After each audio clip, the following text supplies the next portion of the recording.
কোনো ভয় বা জটিলতা ছাই সম্পূর্ণ নিজের ঘরে বসে কিভাবে আধ্যাত্মিক জগতের কোনো শক্তির সাথে যোগাযোগ করা সম্ভব। অনেকেই মনে করেন এই ধরনের সাধনা কেবল গভীর জঙ্গল বা শ্মশানেই করতে হয়, কিন্তু না।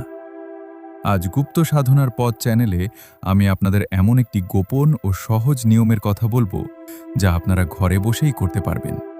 কোনো ভয় নেই, কোনো জটিলতা নেই। তবে হ্যাঁ, এই সাধনার সফলতার পেছনে রয়েছে একটি বিশেষ গোপন শর্ত, যা না জানলে বছরের পর বছর চেষ্টা করলেও কোনো লাভ হবে না।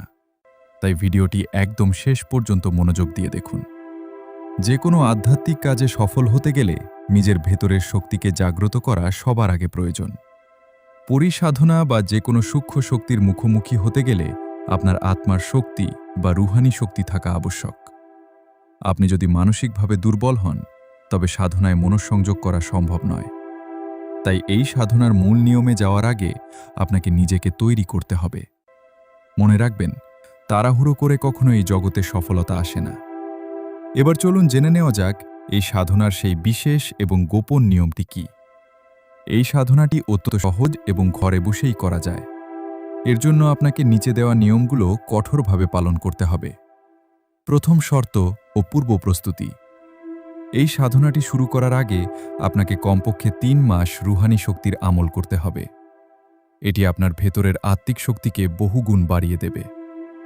খাদ্যাভ্যাস।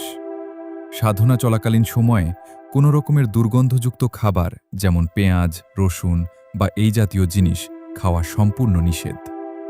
শরীর ও মনকে সবসময় পবিত্র রাখতে হবে। শুরুর সময় যে কোনো অমাবস্যার রাত থেকে এই সাধনাটি শুরু করতে হবে। আসন ও দিক। ঠিক রাত 12টায় সম্পূর্ণ পাক পবিত্র হয়ে নিজের ঘরে একটি পবিত্র আসনে বসবেন। বসার সময় আপনার মুখ থাকবে পশ্চিম দিকে। একাগ্রতা ও ধ্যান। আপনার সামনে মাত্র একটি আগরবাতি জ্বালিয়ে দেবেন। এরপর চোখ বন্ধ করে আপনি যে পরীকে